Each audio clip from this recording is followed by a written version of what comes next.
कई माताएं ऐसी बैठी हुई हैं पंडाल में भी और टीवी के सामने जो माताएं आस्था चैनल पर कथा सुन रही हैं, फेसबुक यूट्यूब पर जो कथा सुन रही हैं, उसमें भी कई माताएं कई भाई लोग ऐसे बैठे होंगे जो मंदिर जाते हैं और मंदिर में जाने का नियम बनाते हैं और 1 महीना 1.5 महीना 2 महीना 3 महीना मंदिर जाते हैं, 4 महीना मंदिर जाते हैं और मंदिर में जाने का नियम बनाने के बाद में जब उनका कार्य नहीं होता तो वो मंदिर जाना छोड़ देते।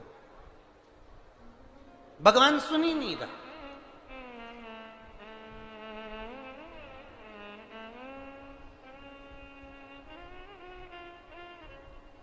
कई लोग पत्र भी लिखते हैं, ऐसा नहीं कि पत्र नहीं लिखते, कई लोग पत्र में लिखते हैं, गुरुजी हम 4 महीने से मंदिर जा रहे थे, गुरुजी हम 3 महीने से मंदिर जा रहे हैं, हम 5 महीने से मंदिर जा रहे हैं, भगवान तो हमारी सुन ही नहीं रहा।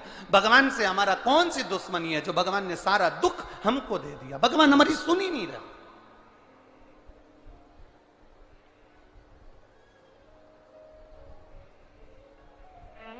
सबकी सुनता है, इतने सारे आपके पास में पत्र आते हैं, गुरुजी भगवान सबकी सुनता है तो हमारी क्यों नहीं सुन रहा?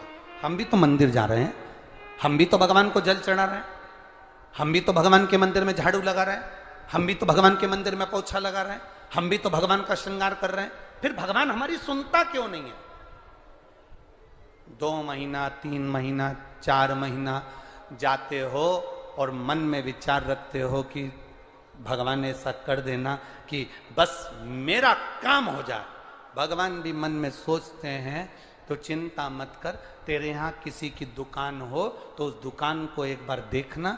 एक दुकान में सेठ जी बैठा रहता है, उसको घर पर 5 लाख रुपए पहुंचाना। समझना जरा बहुत अच्छे से, सेठ जी दुकान पर ऑफिस में, और उसको 5 लाख रुपए अपने घर पर भेजना है। उसके यहां पर 15 नौकर काम कर रहे हैं। एक नौकर 1 महीने पहले लगा, एक नौकर 3 महीने पहले लगा, एक नौकर 10 महीने पहले लगा, एक नौकर 1 साल से लगा, एक नौकर 5 साल से लगा। अब सेठ जी वो 5 लाख रुपए अपने घर भेजना है तो कौन से नौकर के हाथ में देंगे?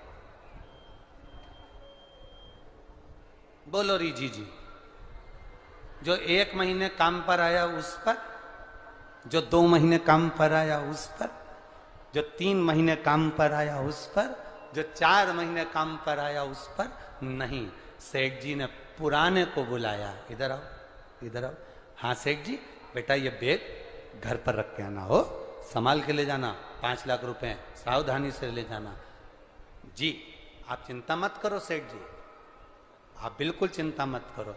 सेठ जी ने 5 लाख का बैग दिया और 5 लाख का बैग उस पुराने नौकर ने जो 2 साल से 3 साल से 4 साल से लगातार सेवा में लगा हुआ था, वो 5 लाख का बैग सेठ जी ने उसके हाथ में पकड़ाया कि ये तुम देकर आना। बस उसी तरह वो भोलानाथ और अपन उसके चाकर हैं, वो भी हमारे हाथ में इतनी जल्दी नहीं दे देता है, वो देगा जब जब आपको पूर्ण तरह से परख लेगा।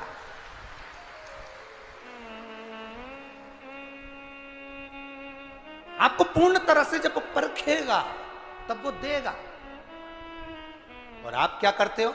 1 महीना मंदिर गए, 2 महीना मंदिर गए, भगवान से प्रार्थना कर लेते हो, भगवान हमको ये दे देना, भगवान हमको ये दे देना। तुम 1 महीना मंदिर जाके मन में सोचते हो कि जमीन में से कहीं गड़ा हुआ धन का हंडा निकल जाए, तो ऐसा कोई महाराज हो जो धन का हंडा निकाल के दे दे तो हमको भी बता देना। नहीं, अपने कर्म को करो, अपनी मेहनत को करो, अपने परिश्रम को करो। और जितना जितना तुम कर्म करोगे, जितनी जितनी तुम मेहनत करोगे, जितना जितना तुम परिश्रम करोगे, और भगवान के प्रति जितना जितना तुम्हारी दृढ़ता, जितना जितना तुम्हारा विश्वास बढ़ता चले जाएगा, जितना विश्वास बढ़ेगा तुम उतने भगवान के नजदीक आते चले जाओगे। फिर तुम्हारा दुख तुम्हारा नहीं रहेगा, फिर तुम्हारा दुख बाबा देवाधिदेव महादेव का खुद का हो जाएगा, क्योंकि तुम्हें दुखी नहीं देख सकते, वो तुम्हें दुखी नहीं देख सकते।